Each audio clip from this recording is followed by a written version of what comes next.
And when they rinsed out the perm, my hair was falling out. And I had patches after patches after patches in my head. And I was just traumatized at that point. I was like, day and night, day.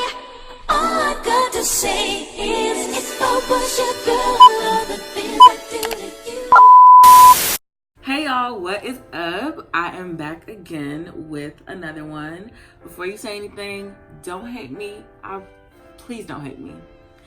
I am so sorry for the long wait. To my mother, I'm sorry. For an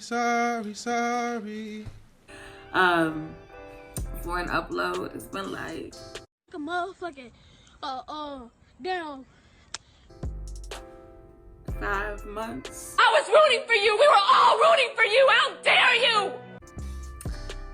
Don't hate me. I had a lot going on. I had a lot going on with school. I had a lot going on outside of school. And I just didn't have the time or the energy to put into this. But I hope y'all can forgive me because I promise to do better. But yeah, thank y'all for sticking with me. Thank y'all for being so patient. And thank y'all for tuning in once again. Before I continue, I figured I should be transparent. I have people in my room right now, so if you hear commotion or anything out of the ordinary, it's not a ghost, it's just my friend. So, the purpose of this video, I think is something that I really wanted to talk about on this channel. Basically all about natural hair, and to kind of like give y'all an introduction to my hair before I start posting a whole bunch of hair content. So if y'all see me looking out of the frame, it's just me kind of like reading the little topics that I wrote down that I wanted to talk about in regards to my hair. Let's just get to it. The first thing I want to talk about was when I went natural and how long I've been natural. I went natural October of my freshman year of high school. I'm currently a senior in college. Coming October, I think like the 10th or the 9th or the 11th, anywhere in between those dates, that'll be the 7-year anniversary of me going natural. Decided to go natural mainly because I just got a little tired of perms. I got tired of relaxers. I got tired of chemicals. I got tired of the feeling of chemicals or the burns from chemicals. And just like my hair would be like really straight, which is cool and all, but there'd be no body, and it just, after a certain point, I just didn't like the way it looked.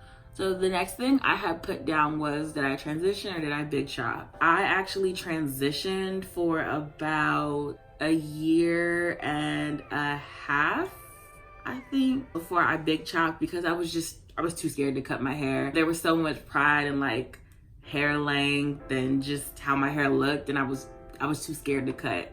I had transitioned, so I couldn't see my perm no more, and I had just cut it myself. I didn't go to a salon, I didn't do anything like that. I just cut the ends off myself, and then lo and behold, I was natural and I had a little fro. So I put why I went natural, but I kind of just discussed that. Honestly, I think I was a bit traumatized from perms. I can't remember who was doing my hair, but I was in like 8th grade, and somebody was perming my hair, I think with like Motions. I think Motions has relaxers. And I had felt like the relaxer was like too strong and it was burning me. But getting it done, people would be like, oh no, it's supposed to burn. Yeah, you're supposed to feel a little bit of burn. And I'm like, okay, I think I get that, but this feels different. I don't like this. And they're like, no, it's fine. So I was like, okay, fine, let me just shut up, because I was a kid and I didn't really know what else to say. So we go and we wash the perm out, and as the water is hitting like certain parts of my head, it is literally, I'm in like excruciating pain. And when they rinsed out the perm, my hair was falling out, and I had patches after patches after patches in my head, and I was just traumatized at that point. I was like, you know what? I think I'm about done with this. I don't want to do it no more. So I think when it came time for me to go to high school, I had gotten like one more. No, I think I got a texturizer or something like that, because I didn't want to get a full perm or something.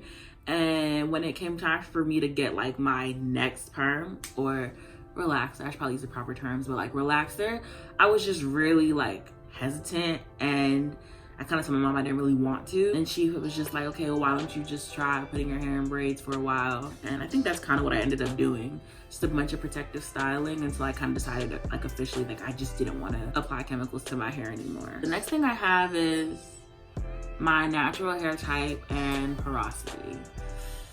So I'm not gonna lie to you, I don't look too deep into hair types and porosity. In the beginning I did, and it just became so confusing, and it would just lead to me not wanting to do anything to my hair. But for hair type, I think I was definitely more of a 4C in the beginning of my natural hair journey. It was very kinky, it was like an afro. But as my hair got longer, it kind of changed the pattern. I don't know if that makes sense, but when your hair gets longer, it gets a little heavier, and the weight from your hair causes your curls to like loosen up, your curl pattern to loosen up. So right now, I would say I have different hair types in my head. I would say that I have, in the back, it's a little more kinkier, so that's where you might find your 4C still. My front is very loose, so I'm thinking that's like a 4B. And I think the rest of my head is still just kind of like a mix. I'm pretty sure it's like a 4B, 4C. And then porosity, I'm not even really sure what my hair porosity is. I just know that it dries very, like, it just sucks in the moisture, just like that's what my porosity is. I don't know what that means, but I just know that it sucks in the moisture. It gets wet and then it gets dry. But then also at the same time, it takes a long time to dry if I put it in like twists or something like that. So I'm actually really not sure. I just know that water kind of dries out from my hair pretty quickly. So any natural hair scholars, if y'all know what that is, please let me know. But for the most part, I don't look too deep into it just because it can be overwhelming. The next topic I have is mistakes that I made. Not having like confidence in my hair in the beginning, because I think it would have helped me to wear my hair out more. But at the same time, let's call a spade a spade. There was definitely a stigma around natural hair, and most people really thought that relaxed and straightened hair was prettier than kinky or curlier hair. So I think that was definitely something that was ingrained into my mind. That's one thing that I wish I could go back and redo. But when it comes to like mistakes and actually like maintaining my hair, going long periods of time without like taking care of it, so that includes things like trimming or like cutting out heat damage, just any damage that you have in your hair because you're afraid to cut, that's definitely something I would not recommend. Just because when your hair is damaged, or if your hair is like, your ends are split or whatever, even though your hair is growing, you won't retain anything, because for split ends, for example, your hair will split up the shaft and you would just like lose the hair.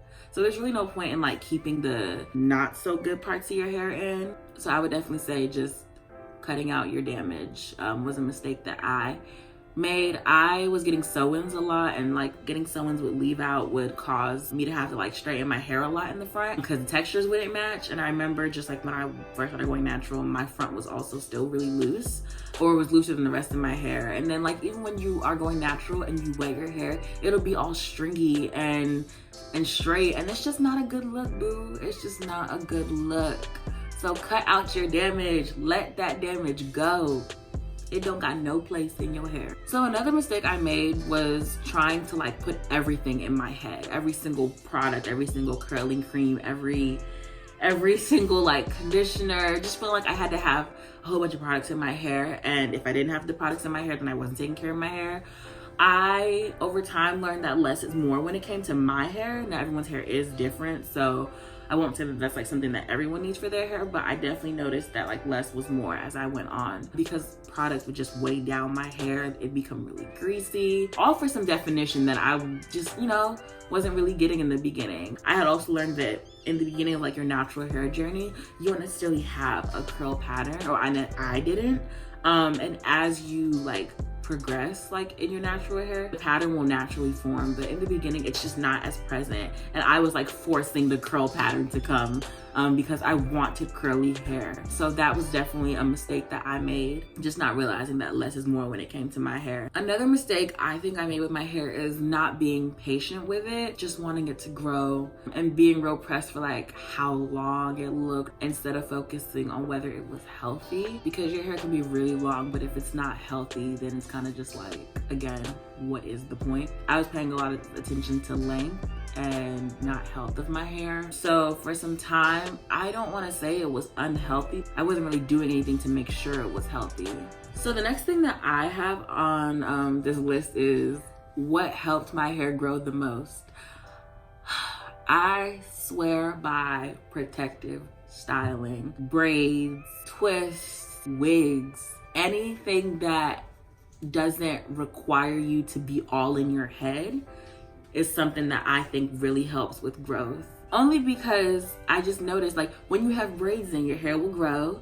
Your hair will grow through the braids. You take the braids out, take care of your hair, leave it out for a little bit, and then you put your braids back in, you put your twists back in. And that's something that I think really helped because it gave my hair a chance to grow without me having to really be all up in it and try to like figure out what's going on and touching it and sometimes messing it up or breaking it, just making things worse in my head. Protective styling really was the truth for me, and it still is the truth for me. As I learned how to take care of my hair, I definitely didn't protective style as much because I could leave my hair out for a little bit and know what to do with it.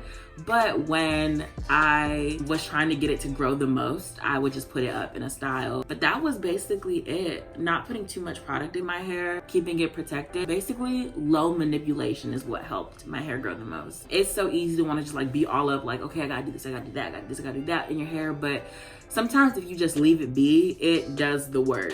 So the next thing I have on this list is basically where I'm at today with my hair and what products I currently use. I got my hair straightened and my hair was about down to the end of like my bra, if that makes sense. I don't apply a lot of heat to my hair. I usually would get my hair straightened and trimmed professionally I started off every 6 months, and now I think I'm transitioning over into like every 4 months, only because I noticed my hair does grow a lot throughout the year, and I think I would like to maintain my ends. But yeah, that's where I'm at lengthwise. She has grown a lot, so I am proud of that. In terms of products that I currently use, there's not a whole lot that I use on my hair. I use the Aussie Mega Moist or Miracle Moist brand line of things for like shampooing and conditioning and deep conditioning. I'm looking in my hair box right here. I do protein treatments every so often, not a lot though. And for that I'll just use AphoG. For twist outs or styling, I would use the Cantu line. The Cantu Shea Butter for natural hair moisturizing, twisting, and lock gel. The As I Am leave-in, I liked how that works really well on my hair. For oils, I would just use anything from like Jamaican black castor oil, jojoba oil, olive oil, tea tree as well. So yeah, I would just say for the most part, the Aussie line for conditioning, shampooing, deep conditioning, AphoG for like protein treatments, and for twist outs or any form of styling, I used Cantu. I recently started using Texture ID. You'll see a video about that soon. I don't use a whole lot of products because like I said, I'm a very less is more kind of person for my hair. That's basically what I use or what I currently use at this point. It is subject to change, and I have tried a lot of other things in the process. My products are kind of set where they're at right now. If it ain't broke, don't try to fix it. And that's what I've kind of stuck by with my hair. And the last thing I just wanted to talk about was the need to like compare when it comes to natural hair. Everyone's hair is different and everyone's journey is different. What worked for me might not work for you, and what works for you might not work for me. What you might see on YouTube, what you see on a blog, whatever the case is, it might not always be what works for you, but it is good to, experiment and figure out what does work for you. That's one thing that I think is really easy to do. Get caught up in what everyone else is doing to their hair and then wondering why your hair isn't reacting the same way and whatnot. And that's just not beneficial for like your mental state and your mental state regarding your natural hair. I think that you should be patient with your hair. YouTube videos are great for, I guess, like some insight sometimes, but they're not the be all end all. That's what I have to say on that. Love your hair and embrace your hair. Enjoy your hair. You need to be confident in the way the hair looks. Even if you don't love it, it's going to look good depending on how confident you are about it. So that's what I will say about that. Healthy hair is better than like hair all the way down to the floor. That's that on that, period. As always, I just want to thank y'all for being patient with me, watching this video, staying along for the ride. You know it means the world to me. Give me your feedback, like, comment, subscribe, leave your thoughts. Let me know how you feel. Let's get the discussion popping in the comments. I'm gonna see y'all in the next one. Stay beautiful. Bye.